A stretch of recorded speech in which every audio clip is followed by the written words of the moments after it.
The year was 1874, and the first snows of a coming blizzard fell on the plains of Redemption Creek like a final judgment. They were not gentle flakes, but sharp, icy needles, driven by a wind that carried the scent of distant mountains and forgotten sorrows. At the Mayfield Ranch that the wind clawed at the eaves of the sturdy timber house David had built with his own hands, a home that had until this moment felt as permanent as the bedrock beneath it. Inside, Clara Mayfield stood before the hearth, her hands clenched at her sides. The warmth of the fire did little to thaw the chill that had settled deep in her bones. Across the room, her 4 children huddled together, their small faces pale with a fear they did not fully understand. Jonah, her eldest at 6, held a protective arm around his younger sisters Leah and Ruthie, while baby Sam slept fitfully in a wooden cradle, oblivious to the storm gathering both outside and within. The sharp, heavy thud of boots on the porch shattered the tense silence. The front door flew open without a knock, driven inward by a powerful shove. Silas Burke filled the doorway, a figure carved from the same hard granite as the surrounding hills. His frame was immense, his shoulders broad beneath a fine wool coat, but it was the coldness in his eyes that seemed to suck the very warmth from the room. Behind him stood 2 hired men, their faces impassive, and weathered their hands resting near the holsters on their hips. Clara Silas's voice was a low growl, devoid of any familial warmth. He was David's older brother, yet he looked at her as if she were a squatter, a stray animal to be driven off. She straightened her spine, a flicker of defiance in her tired eyes. "Silas, you have no right to enter my home this way." A cruel sneer twisted his lips. "Your home. This land belongs to the Burkes. My brother's legacy is debt, Clara, a mountain of it. And this ranch is the payment." He stepped inside his boots, leaving wet, muddy prints on the floorboards she had scrubbed clean that morning. His gaze swept the room with disdain, lingering on the simple, handmade furniture, the mended curtains, the carefully tended order of a house filled with love. His eyes finally settled on the mantelpiece on a single framed photograph. It was a portrait of her and David taken on their wedding day. David's arm was around her, his smile wide and full of a future he would never see. For Clara, that photograph was more than a memory. It was an anchor, a testament to a life that had been brutally cut short just a year ago. Silas strode to the fireplace, his movements deliberate and menacing. He snatched the photograph from its place. Clara gasped, taking an involuntary step forward. "Silas, don't." He turned the frame over in his large, calloused hands, his thumb brushing over David's smiling face. "Look at him," he said, his voice laced with a venom that startled her. "Always dreaming, always leaving others to clean up his mess." He looked directly at Clara, his eyes boring into hers. "A legacy of dust. That's all he left you. That's all he left any of us." With a sudden, violent motion, he hurled the photograph to the floor. The glass shattered with a sickening crash, the sound echoing the breaking of Clara's own heart. The silver frame skittered across the floor, coming to rest near Jonah's small feet. A raw, primal scream tore from Clara's throat. She lunged at him, her hands balled into fists, striking his chest with a fury born of grief and desperation. It was like striking a stone wall. He barely flinched. One of his hired men stepped forward, but Silas raised a hand, stopping him. He wanted to do this himself. He grabbed her wrists, his grip like iron bands. "You have fire, I'll give you that." He sneered, his face inches from hers. "But fire dies in the snow." He shoved her backward with contemptuous force. She stumbled, her heel catching on the rug, and fell hard against the edge of the dining table. A sharp pain shot through her arm, but it was nothing compared to the agony in her soul. "Get them out," Silas ordered his men. The men moved forward. One scooped a crying Ruthie into his arms, while the other roughly herded Jonah and Leah toward the door. Clara scrambled to her feet, her arm throbbing, her eyes wild. "No, you can't. This is our home." Silas blocked her path, his massive form an impassable barrier. "It's my home now." He grabbed her by her injured arm, ignoring her cry of pain, and dragged her toward the open doorway. The icy wind hit her like a physical blow. He thrust her onto the porch and into the swirling snow. Her children were deposited beside her, their sobs lost in the howl of the wind.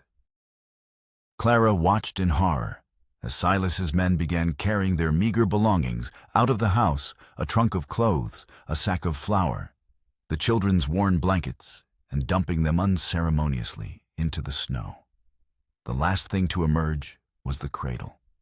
Silas himself brought it to the doorway and kicked it off the porch. It tumbled down the steps, landing upside down in a growing drift.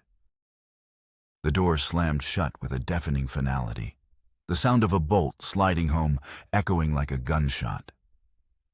Clara stood frozen on the porch, the first snowflakes melting on her cheeks like tears. She looked down at her children, their faces streaked with dirt and terror. And then, at the broken frame of her life, lying shattered on the floor inside. The storm was coming, and they were utterly, terrifyingly alone. The journey to Redemption Creek was a slow, agonizing march against a world that had turned its back on them. Clara wrapped baby Sam in her shawl, holding him tight against her chest, his small warmth a fragile shield against the biting wind. Jonah and Laya clung to her skirts, their small legs struggling to push through the rapidly deepening snow, while Ruthie, her face buried in her mother's side, whimpered with each gust that tore at them. The wind was a physical entity, a predator that stole their breath and numbed their skin, whipping Clara's hair across her face and driving ice crystals into her eyes until the world became a blurry, unforgiving white. As they walked, the past walked with them. Memories of David flickered in Clara's mind, vivid and painful. She saw him on this very path, his shoulders strong as he carried a felled pine for the winter stores, his laughter echoing in the crisp autumn air. She remembered the day he had died. The town had called it a hunting accident, a stray shot in the dense woods. Silas had been the one to bring the news, his face a mask of grim duty. Yet even then, she had sensed something hollow in his grief, something cold and calculating. In the years since, that coldness had grown into a relentless campaign. Silas began with legal papers citing ambiguous debts David had supposedly accrued, using his influence and wealth to twist the law into a weapon against her. He spoke of unsettled business, a phrase that hung in the air of Redemption Creek whenever the Mayfield name was mentioned. The townspeople, once friends who had shared meals at their table, began to withdraw. Their greetings became clipped and their eyes evasive. Now, as Clara and her children emerged from the woods onto the main track leading to town, she saw that withdrawal turned to outright avoidance. A farmer on his wagon, a man who had once praised David's skill with horses, averted his gaze and flicked his reins, urging his team to a faster trot. Two women huddled outside the general store stopped their conversation and turned away as she approached, their whispers swirling like smoke in the cold. Clara heard fragments: Mayfield curse, Silas Burke's due, bringing trouble on us all. Each word was a small stone cast against her, adding to the crushing weight of her despair. Redemption Creek was a town built on a fragile prosperity, and Silas Burke owned most of it. His influence ran deeper than the wells, poisoning the well of human kindness along with it. Clara knew she was asking for help in a town that had already condemned her. Her first stop was the general store, its windows glowing with a warmth that felt a world away. The bell above the door chimed mockingly as she entered. Mr. Henderson, the proprietor, was polishing the counter, his movements suddenly becoming very slow and deliberate. "Clara," he said, not meeting her eye. "Mr. Henderson," she began, her voice hoarse from the cold, "I need supplies. Flour some salt pork, just enough to get by. I can work to pay for it. I'll scrub your floors, mend your clothes, anything." Henderson sighed a long, weary sound. He finally looked at her, his expression a mixture of pity and fear. "I can't, Clara. I can't extend any more credit." "Silas," he made it clear, "anyone who helps you is an enemy of his." Defeated, she gathered her children and left the bell chiming her exit like a funeral toll. Her next hope was the church, a stark white building at the end of the street, its steeple pointing toward a gray, unforgiving sky. Reverend Michael was stoking the fire in the parish house when she found him. He listened to her plea, his hands steepled before him, his face etched with pious concern. "My child," he said when she had finished, his voice smooth and practiced, "the Lord provides for the sparrows. We shall pray for you and your children.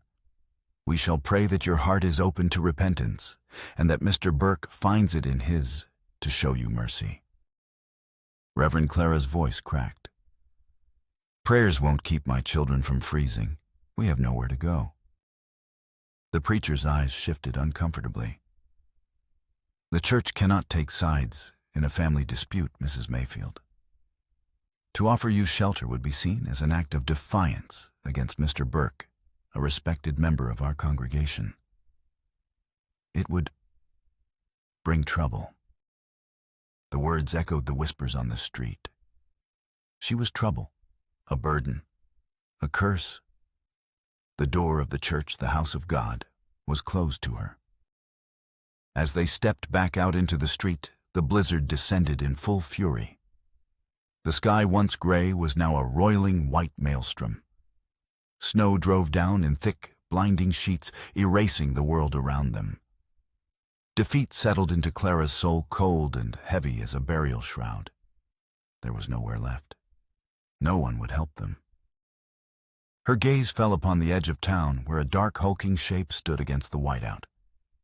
The abandoned railway station, a place of endings where the trains no longer stopped. It was a shell, a ruin, but it had a roof. It was their only option.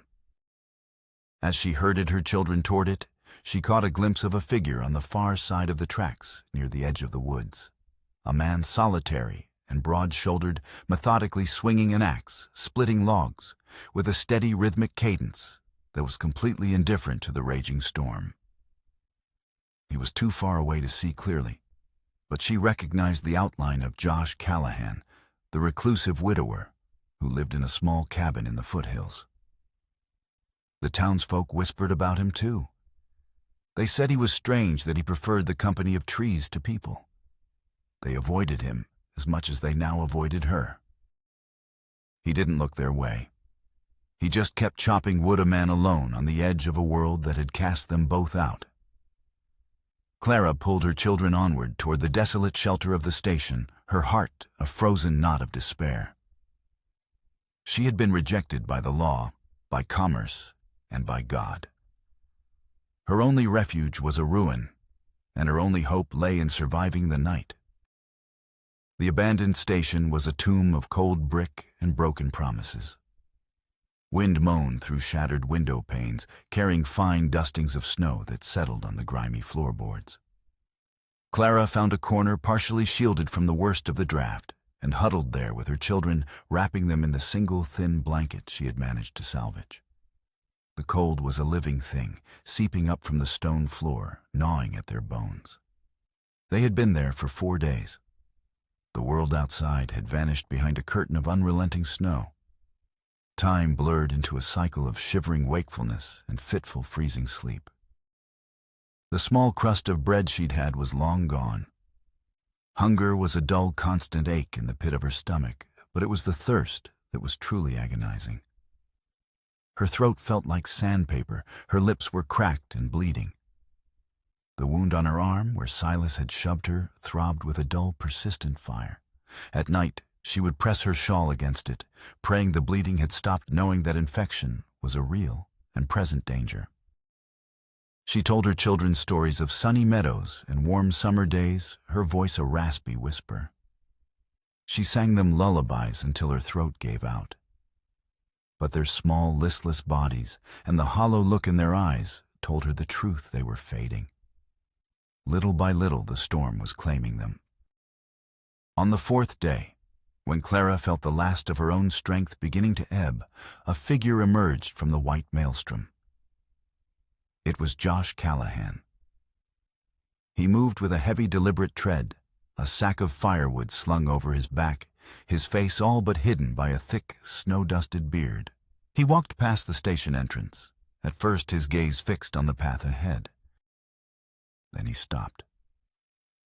He turned his head slowly, his gray eyes weary and steady, falling upon the huddled shape in the corner. He saw the ragged shawl, the pale, drawn faces of the children, and the woman who looked more like a ghost than a living being. His posture stiffened. A flicker of something complex and unreadable crossed his face as he took in the scene. He recognized her. He knew the Mayfield name.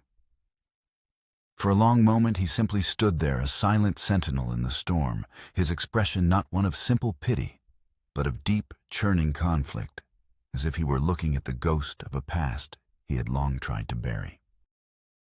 Clara met his gaze, pride and shame warring within her. She tried to straighten to hide the raw desperation that she knew must be plain on her face. But her body betrayed her, trembling uncontrollably. Finally, Josh set down his sack of wood. He reached into his coat and pulled out a small cloth-wrapped parcel. He approached them slowly, cautiously, as one might approach a wounded animal. He crouched, the cold air misting around him, and held out the parcel. It was a loaf of bread.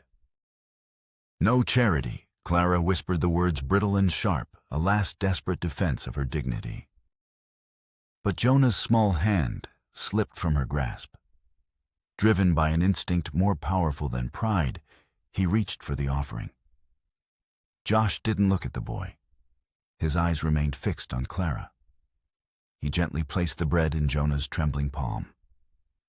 In his gaze, there was no judgment, no condescension, only a quiet, profound understanding. He knew this kind of hunger. He knew what it was to be unseen by the world. A single tear escaped Clara's eye, tracing a hot path down her frozen cheek. She pressed her lips together, fighting for control. But the dam had broken. The bread was already being torn into small pieces shared between the children with a solemn reverence. Leah broke off a piece for Ruthie. Jonah, even in his own starvation, gave the softest inner part to baby Sam. Clara watched them, her heart constricting, until Leah held a small crumb up to her lips.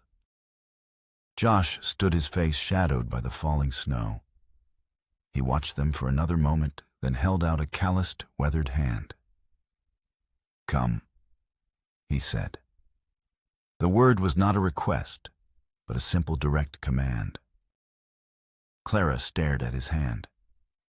To take it was to admit defeat, to accept the charity she had just refused to surrender to the mercy of a stranger. But then she looked at her children, their cheeks flushed with the first food they'd had in days, their eyes fixed on her. In their gaze was a desperate, pleading hope. Her body ached, her wound throbbed, and she knew with chilling certainty that they would not survive another night in this place. Slowly, her own hand trembling, she placed it in his.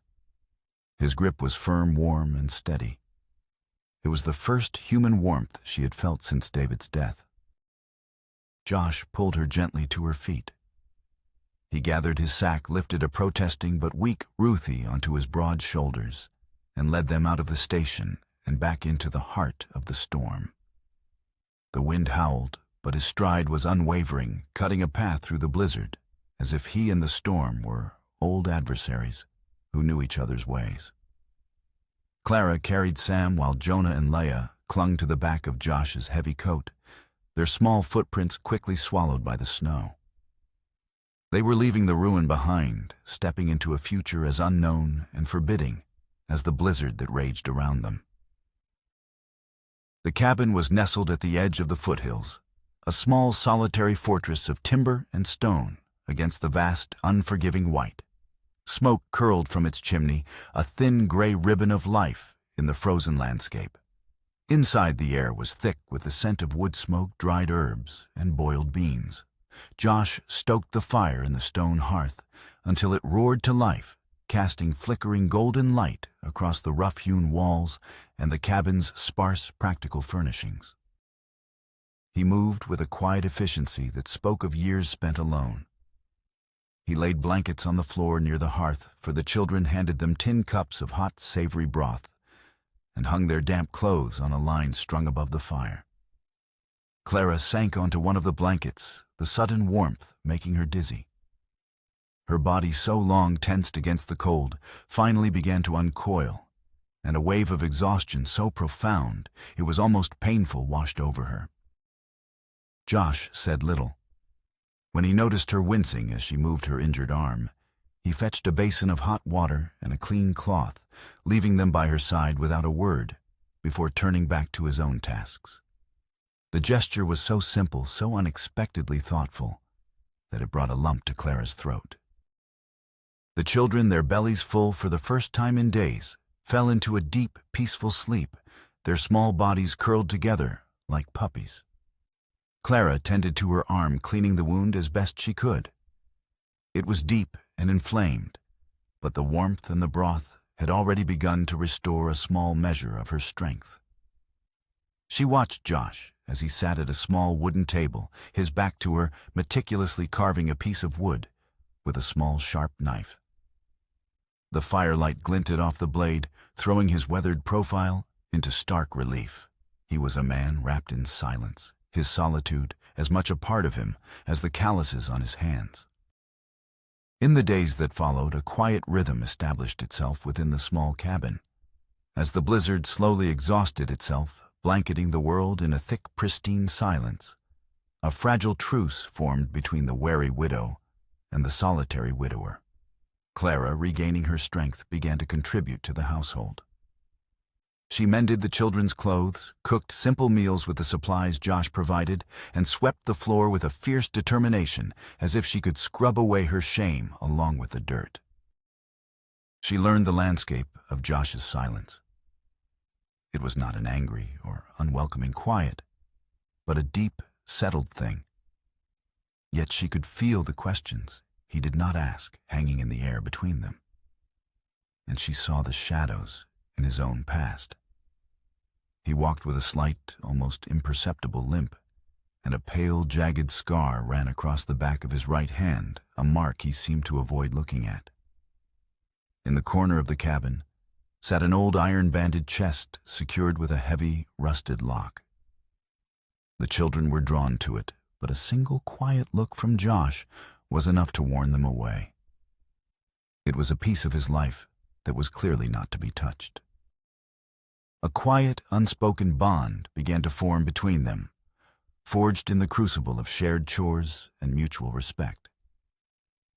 He taught Jonah how to set a snare, his voice low and patient. Clara, in turn, showed him how to properly mend a tear in his work shirt, her fingers nimble and sure. They moved around each other in the confined space of the cabin with a strange, unconscious grace. Two solitary souls learning the steps to a dance they had never intended to join. But the world beyond the cabin had not forgotten them. When the snows finally cleared enough for a path to be made, Clara knew she had to venture back into Redemption Creek for supplies. The town's atmosphere was even colder than the winter air. Whispers followed her like a stray dog as she walked into the general store. Living up there with that recluse, shameless. She felt the sting of their judgment, but she held her head high, her purpose firm. One afternoon, while waiting for Mr. Henderson to weigh out a sack of beans, she overheard two old-timers talking by the pot-bellied stove. "Never been right, this town," one of them rasped, "not since the Blackwood mine collapse. 5 years ago now, changed everything." "Changed the Burkes and the Mayfields, that's for sure," the other added, spitting a stream of tobacco juice into a nearby spittoon. "That day made Silas Burke the man he is. And it was the beginning of the end for young David Mayfield. The names hit Clara like a physical blow. The Blackwood Mine. She had heard David mention it once or twice, but he had always grown quiet, his expression darkening whenever the subject arose. Now the old man's words planted a seed of unease in her mind. David's hunting accident had occurred 4 years after that collapse. Was there a connection? The threat from Silas, however, was far more immediate. He had learned where she was staying. Instead of a direct confrontation, he began a campaign of insidious sabotage. Clara tried to earn a few coins by taking in sewing work from some of the town's more sympathetic women, but one by one her customers mysteriously canceled their excuses, flimsy and their eyes fearful. Then one morning, Josh returned from checking his trap lines, his face a grim mask.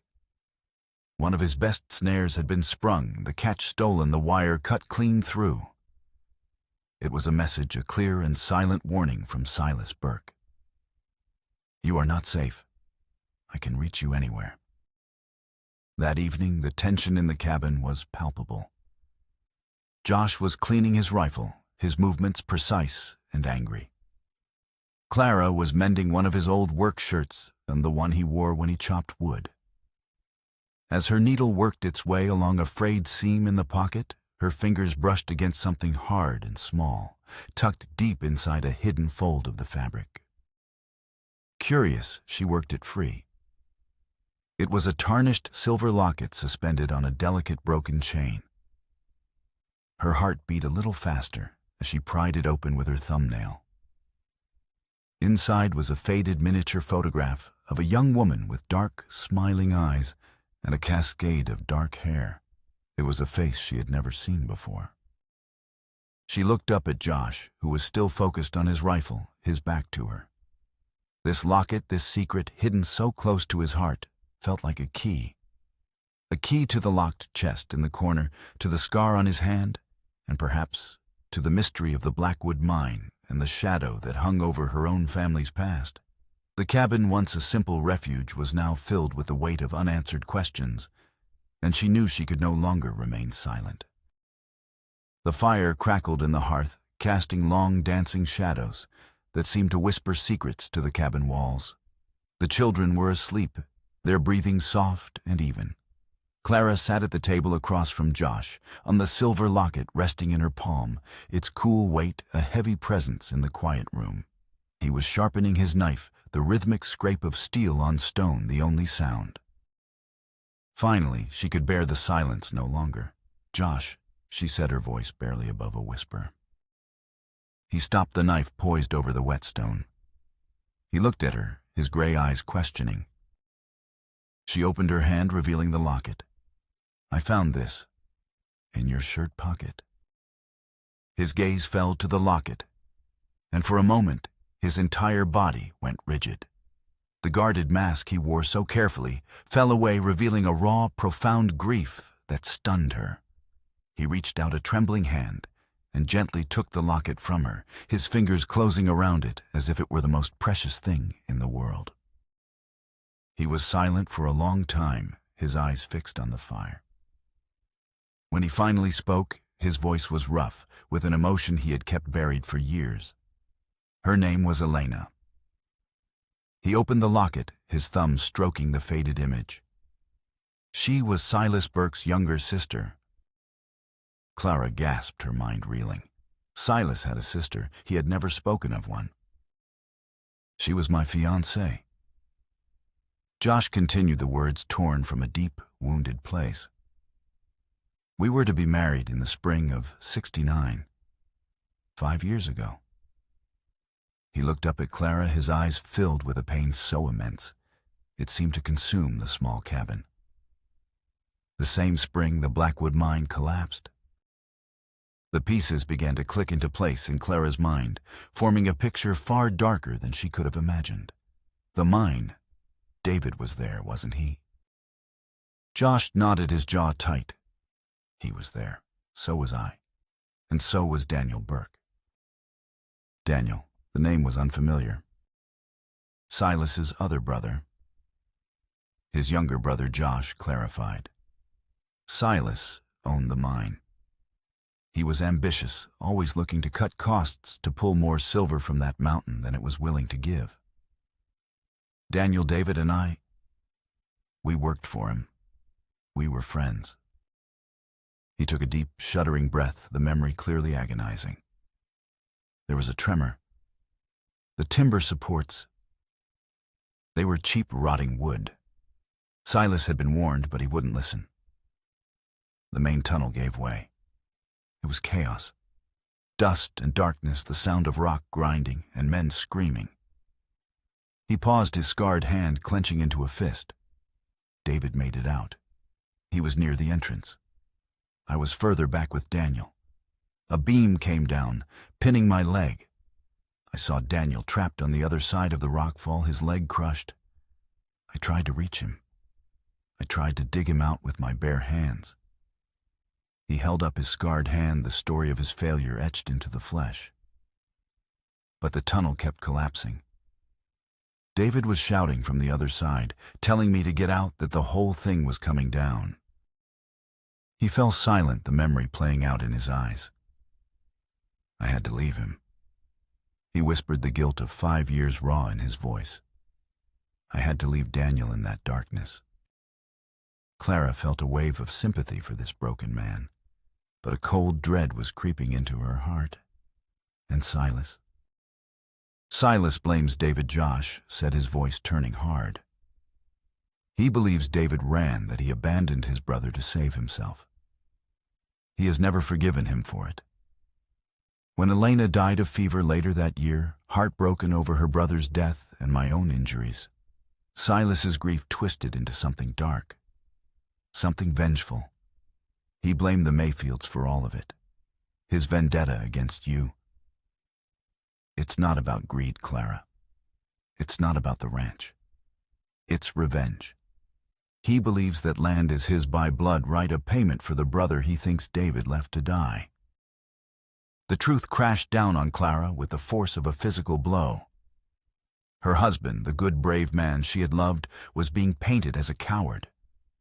Silas's cruelty, his relentless persecution, was all rooted in this single tragic day. Josh's reclusiveness, his limp, his hidden grief, it was all tied to the same event.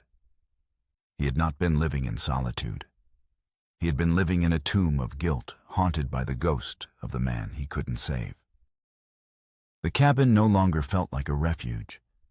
It felt like the epicenter of a tragedy that had shattered 3 families and was now threatening to consume her and her children.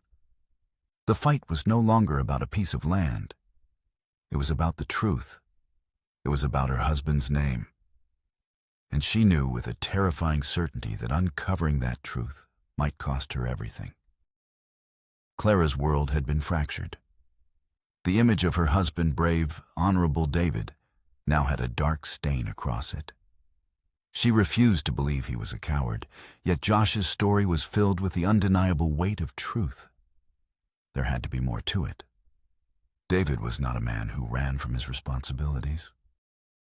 Driven by a desperate need to clear his name, she sought out the one person in Redemption Creek who might know more old Doc Abernathy and the man who had treated the survivors of the collapse. She found him in his small clinic, a place that smelled of antiseptic and old regrets. He was a frail man now, his hands spotted with age, but his eyes were still sharp. At first, he was reluctant to speak, his gaze darting nervously toward the window, as if expecting Silas Burke to materialize on the street. But as Clara pressed him, her voice filled with a wife's unwavering conviction, he finally relented, his shoulders slumping in resignation. Yes, I treated them, he admitted, his voice a low, raspy whisper. Josh Callahan's leg was badly broken, his hand torn to ribbons. And your David? He had barely a scratch on him physically. But inside... The doctor trailed off, looking at a faded spot on the wall. He was a haunted man, Mrs. Mayfield. Terrified. He kept muttering over and over, it wasn't supposed to happen. He knew. He knew. What did he mean? Clara pressed her heart pounding. Who knew? Before I could get any more out of him, Silas Burke stormed in. And the doctor continued. He took David aside, and I heard him hiss, "You will say nothing. It was a tragic accident. You understand me? Nothing." David just nodded, his face white as a sheet. From that day on, he never spoke of the mine collapse again. But Silas had a hold on him. That's when the debts started, a leverage to ensure his silence. The doctor's words were a revelation. David hadn't been a coward. He had been a witness. He had seen something that day, something Silas was desperate to keep buried. The blackmail, the fabricated debts, the seizure of her ranch, it was all part of an elaborate 5-year-long cover-up. Her new knowledge was a dangerous weapon. Silas, sensing the shift in her, that she was no longer just a desperate widow, but an investigator seeking the truth, escalated his campaign of terror. The warnings were no longer subtle. One evening, as Josh was returning to the cabin along a narrow wooded path, 2 figures stepped from the trees. It was Silas's hired men. The fight was brutal and swift. Josh was strong, but he was 1 man against 2, and his limp put him at a disadvantage. He fought with the ferocity of a cornered bear, using his woodsman's strength to his advantage. A heavy branch became a club, his fists like hammers. He took a nasty cut to his temple, and his bad leg buckled under him more than once. But he refused to go down. He left 1 man with a broken nose, and the other gasping for air on the forest floor, before they finally fled back into the shadows.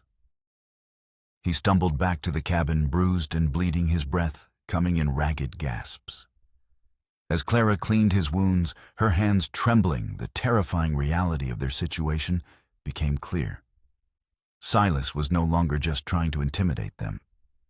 He was willing to kill to protect his secret. The stakes had been raised to life and death. Their quiet cabin in the foothills was no longer a sanctuary.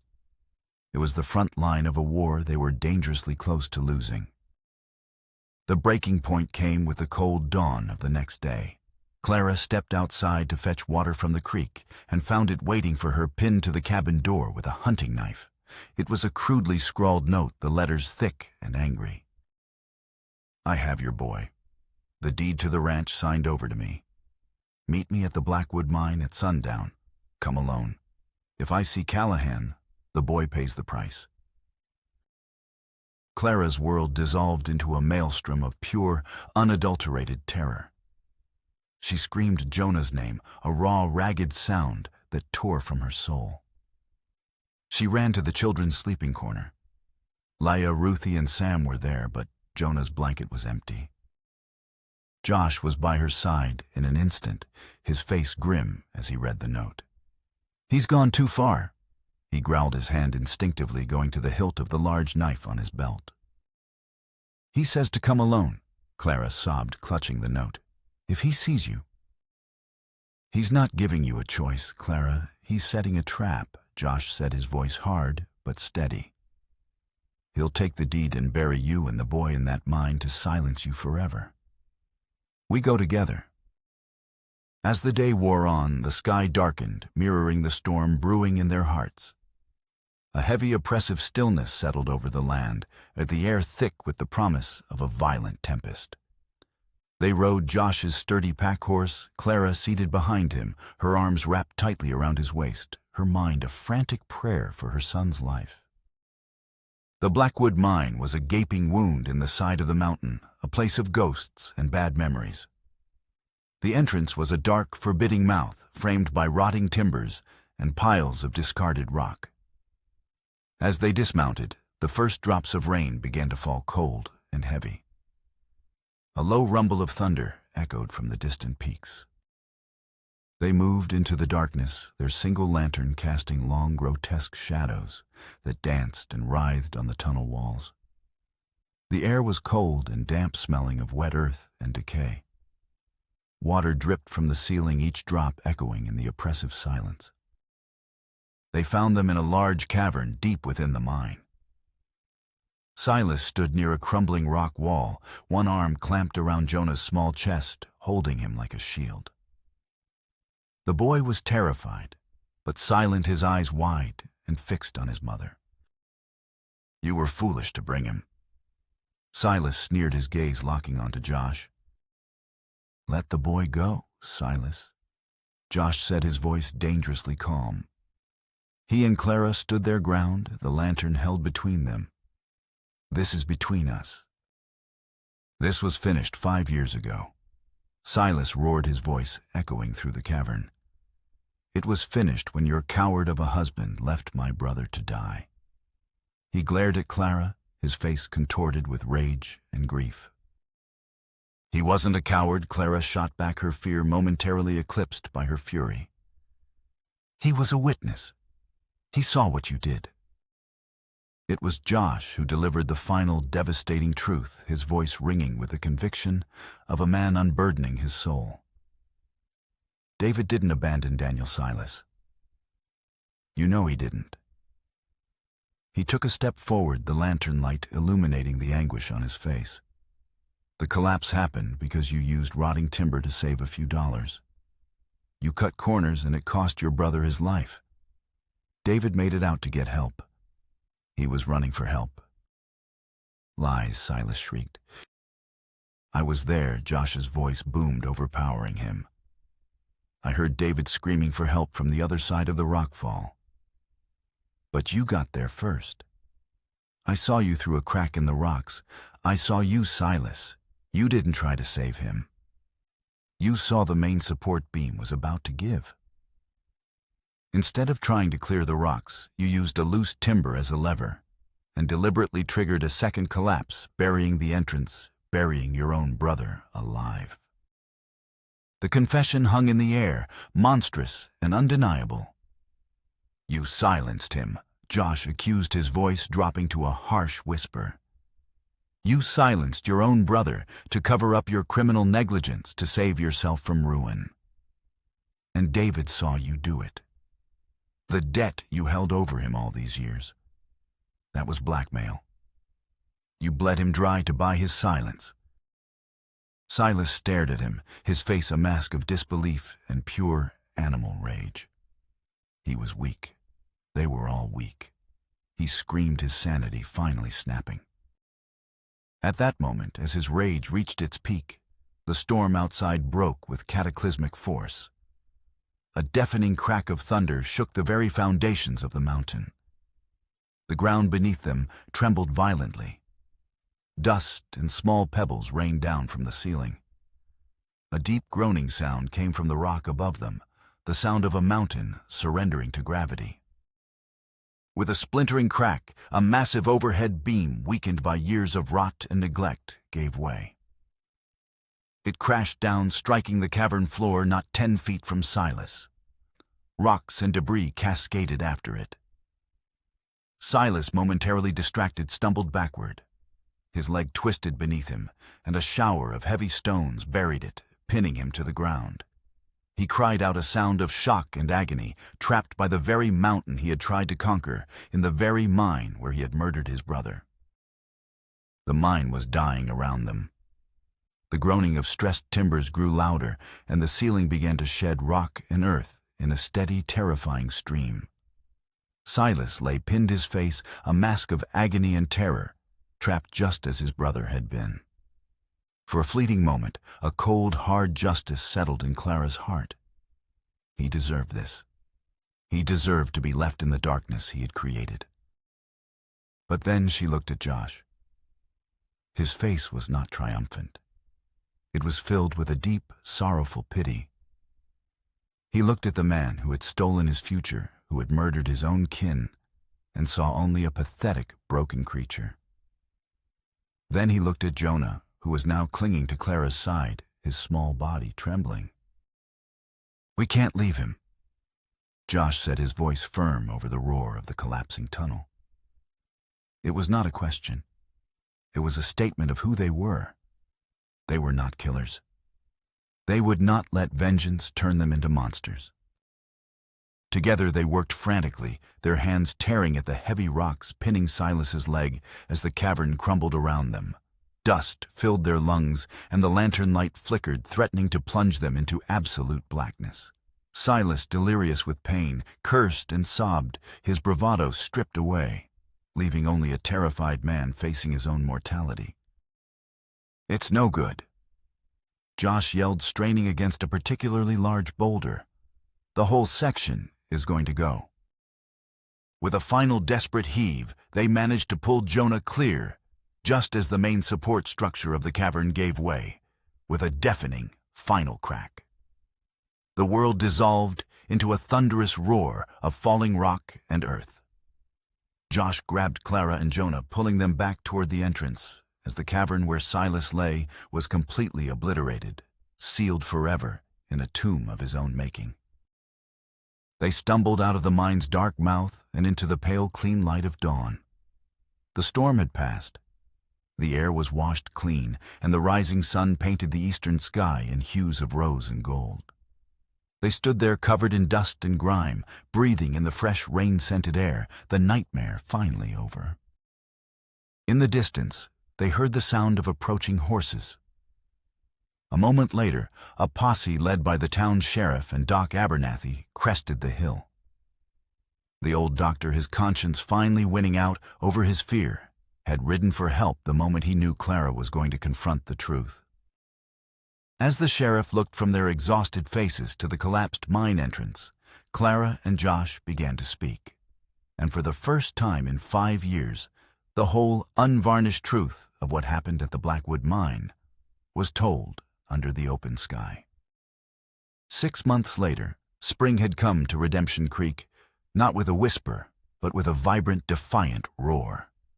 The plains were a carpet of green, dotted with wildflowers, and the Mayfield Ranch, once a symbol of loss and despair, was thriving. The fields were plowed, new fences stood strong against the horizon, and the laughter of children once again echoed from the porch. The truth had washed through the town like the spring rains cleansing the poison of Silas Burke's lies. The townspeople, their eyes finally opened, now treated Clara with a quiet, profound respect. The whispers had been replaced by offers of help, the averted gazes with nods of greeting. With the fraudulent debts cleared by the town council, the ranch was truly hers, a legacy not of dust, but of resilience.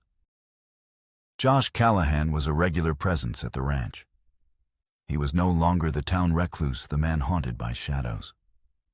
The truth had set him free as much as it had Clara. He worked alongside her, his quiet strength, a steadying presence, as they rebuilt what had been broken. He taught Jonah how to ride, helped Leah plant a garden, and sat on the porch in the evenings, and the comfortable silence between him and Clara, a testament to their shared journey.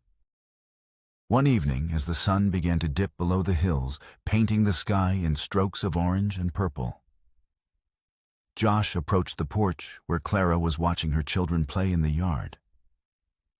He didn't say a word, but handed her a small, intricately carved wooden horse he had made for Jonah.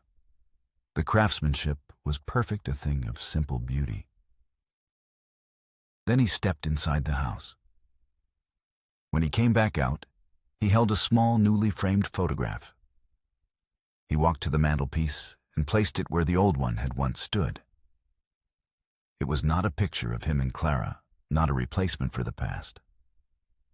It was a photograph of Clara and her 4 children, taken just a week prior. They stood together, strong and unbroken, their faces lit with the promise of a future they had earned. The gesture was more powerful than any declaration of love. It was a recognition of her strength, her family, her survival. It symbolized that their shared future was not about replacing what was lost, but about building something new upon the foundation of her resilience. Clara walked to the mantelpiece and gently touched the new frame. A slow, genuine smile spread across her face, her expression one of peace and hard-won hope. The camera of the mind pulls back, showing the ranch glowing in the golden light of the setting sun, a testament to a woman's unbreakable spirit and the quiet mercy that had found her in the heart of the cruelest winter.